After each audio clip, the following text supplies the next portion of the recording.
While we await the pomp and circumstance or the beauty and the celebration that will go with the announcement of the United States presidential election between Donald Trump and Kamala Harris, the impact's already been felt around the world as global investors are keeping a keen eye on the outcome. And of course, they're eager to know, of course, they are very eager, and we've already seen some of this implication in the world market. The outcome is anticipated to significantly influence the global market, including Africa, not just the world. But Nigeria is one of Africa's largest economies, and it stands to feel the impact of the election in several ways. To help us analyze the impact of the U.S. election on Nigeria's economy and Africa in general is a finance expert, Mr. Gwalao Olojede. It's good to have you join us on the news. Yeah, good afternoon. Nice to be on the program. Well, very interesting. Some of us didn't sleep overnight just watching what would happen eventually, announcing this election. A very keenly contest between these two candidates, Donald Trump and Kamala Harris. But first off, let me get your reaction to this. Some persons are already saying the economic impact of a new Trump presidency is likely to be volatile. You know, having some of the big shots like Elon Musk, you know, in his party already. What's your reaction to this? Well, it was almost predictable that this is the way the election was going to turn out, considering a number of factors. A huge number of American voters are not particularly, captivated by any of the core messages of Mrs. Kamala. So it seems as if the memories that is left with them was that, some years ago when Mr. Trump was president, the economy appeared to be better. There was no cost of living crisis and all of that. So they had that memory. And I think it informed the sentiment that we have seen. It was all about the economy and the perception that the Trump leadership present a better economy for America. Whether that is right or wrong is left to be seen. But it seems as if that was the primary driver of the voting sentiment that produced Trump for a second term. Perspective, would you blame the Biden administration for the way the economy is right now? Taking a look at some of the policies they tried to implement in the last 4 years. Well, it's neither here nor there, but there are lessons at least for some other parts of the world. What I mean by that is when you look at the first term of Trump, it probably leveraged significantly on some work that has been done by the previous administration. The Obama administration came in at a time when there was a depression that was worse, much worse than the Great Depression in America. So he pulled that country out of that doldrum and left a good platform for Trump to try. So Trump did very well. Leveraging on that platform and probably his own looking inside. It was American first kind of policy. That is even neither here nor there. It's controversial. But then, unfortunately, Biden and Kamala walked into a post-COVID economy. A post-COVID economy was tough. Every part of the world felt the impact of post-COVID, and the cost of living crisis was global, including even in places like Nigeria, where we're still in that part of the curve. So, but unfortunately for the voter, he won't bother himself about all those analyses. They are irrelevant. What sticks to that memory is the fact that he had a better time the last time that Mr. Trump was there. And now, if you can have Mr. Trump back, maybe all the woes of the last 3 or 4 years would disappear. Hopefully, it will. There are also issues around some of the policies regarding the Middle East, and it is difficult for a Kamala to isolate himself from the policy of the government for which she was vice president. the event that has been happening in Gaza with Hamas, with Hezbollah in Lebanon, are all things that have a role to play in some of the voting patterns that we have seen. So for a lot of us from back here at home, right? So the conversation is, so what will a Trump presidency mean? Because we've heard his rhetoric over and over again, his protectionist agenda, his rhetoric of making America great again, his rhetoric of saying America first. And sometimes it brings concern to particularly the migrants. What do you think would be the U.S.-Africa trade relations now that we have a Trump presidency? Well, I might be wrong, but in my view, even if you bring a map of Africa before Trump, for example, I don't think you can pinpoint where Nigeria is located. So largely, I don't see much improvement as far as Nigerian-American trade relation is concerned. Don't forget that the fulcrum, one of the most important parts of the Trump pronouncement and campaign speeches is the issue of American first. So he's going to elevate the so-called national interest to an all-time high, in which the first and only thing in consideration will be the American interest. That is what we're going to see. So the protectionism and all those other policies that are allied to protectionism are likely to be the order of the day. We may also have things that could potentially hurt Nigeria, a country like Nigeria or some other parts of Africa, if not handled properly. One of it is the fact that he doesn't believe in global warming, for one. So the implication of that could be in two ways. Number one is that could moderate or weaken the fight against fossil fuel. So if that moderate or slow down the fight against fossil fuel, maybe it could be positive for places like Nigeria and a few other countries that are oil dependent. On the flip side is that if you moderate the fight against fossil fuel, you are saying production will increase.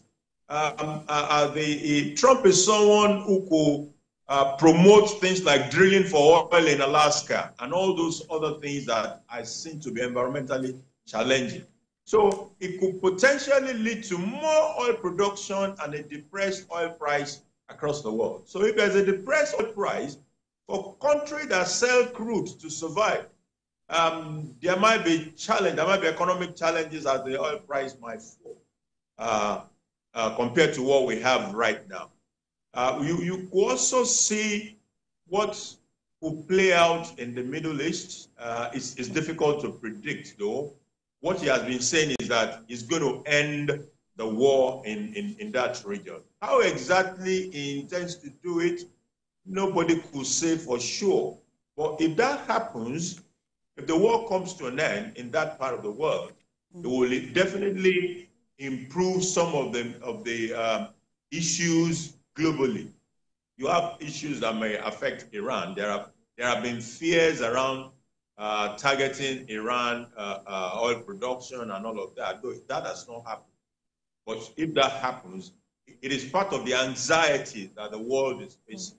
So if you end that war, it could mean that those anxieties are totally removed from that space, and that will improve trade relations globally, and remove all the clouds that part of the world is constituting to the problem that we have. The other part could be the Ukraine-Russia war. It is believed that he has a good relationship with Putin. Yeah, and at the same time, it might not be a firm supporter of the billions of dollars of aid that have been going to Ukraine. So it is possible that that could lead the world in the direction of putting an end to the Ukraine-Russia war as we see it today. That could also potentially improve a lot of things, from food production to energy crisis, if that war could be brought to an end. Those two countries are massive food producers. At the same time, Russia is a massive energy producer, both oil and gas. And if the war should come to an end, then things could improve around that axis with big implications for the world, including Africa, as a matter of fact. Of course, over here in Nigeria, we're already seeing the impact of climate, particularly farmers this year have not had it really easy going to their farms, apart from insecurity issues. Climate change has also affected them greatly. But taking a look at the protectionist agenda of Mr. Trump and how he has said that he has made a threat, right, or to impose tariffs on all imports to the United States. I was going to ask you, really, where does Nigeria stand when you take a look at the African Growth Opportunity Act, which would expire in 2025? Are there concerns that we may not have, we may not be able to make so much out of the exports as a country? I think it will be a challenge for Africa to be able to get a better deal with America. And that is the fact that most of the policies that will come out of that regime will be grossly selfish. It will be that American first situation. Even before the American first situation, it's not as if there is much going in terms of trade. It is heavily skewed in favor of America, as it were today. And with a protectionist policy driver, it could become much worse. So the challenge will be that every time that African countries sit at the table with America over the next 4 years, we must be thinking on our feet and seeing how the best we can get a better deal out of all trade agreement or whatever other agreement may come up outside of AGOA and the existing bilateral relationship or bilateral trade relationship that may be in that space. Because Trump will seek to protect his own, as it were. So it's going to be challenging. Interestingly, most of our oil does not go to America. America doesn't really import energy from us that much, unlike what he used to do several years ago. However, the American policy, as it may affect oil, is such that may depress the international price of oil. And anything that depresses the international price of oil will affect all countries that depend on crude as a source of income. So what should be leading these conversations if we see that, because I expect that government and particularly African leaders would have looked at a Trump presidency and, of course, the Kamala Harris presidency. What should be leading these conversations, and how well can we, as Africans or as Nigerians, position ourselves to get a good deal from the table? Well, Africa will need to look inside and begin to chart ways in which it becomes more dependent and more independent of places like America and look inside for solutions for itself. Africa must also begin to trade more with itself. The level of trade that is going on amongst African countries is still very low. And that is why we get hurt by things like what is about to happen to us. You can imagine the quantum of the world trade that are about and around America is huge. And when it comes to its trade relations with Africa, it is skewed heavily in favor of America. It is high time that Africa step up its game. And when it comes to the table, for example, we must be able to move away a little bit from issues of commodities and move on to value-add products. And with value-add products, then we can improve on the level of trade that is going on within Africa, among African among African countries. Unlike seeking to export commodities and export commodities to the West, and some of which we're going to get burnt, we're going to get hurt under this particular protectionist regime. There might even be issues around tariff. I foresee situations in which the World Trade Organization will need to intervene in a lot more issues affecting issues of, regarding issues of tariff when it comes to trade, because there will be more tariff as part of the protectionist regime of Mr. Trump. So if only the thing we achieve in this regime is that it will force us to look inwards for more things and, you know, cut down on imports that are non-essentials and things that we can produce in Nigeria. And for things that we want to export, how can we also begin to look at adding value to things that we export and doing more trade amongst African countries? But the question is, who really should be leading these conversations? I didn't hear that, sorry. I'm asking who should be leading these conversations? Well, Africa has a lot of platforms. There are the president, the various presidents of the countries. There are regional organizations, the ECOWAS, the one for the South Africa for East, and then there is the OAU in itself, or AU as it is called today. Those are multiple platforms. Then we are also members of several other organizations, like, you know, financing institutions like the EFDB and the rest of it. So we have even WTO. These are all platforms that we can exploit to have the kind of conversations that we need to have and be better prepared for what is about to be unleashed on us, on the globe as a whole, by virtue of the policies that we anticipate that the government of Trump will bring to bear.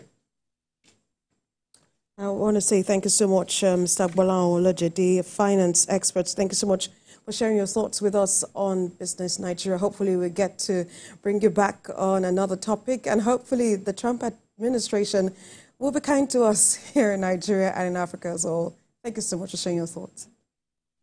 Yeah, thanks for having me.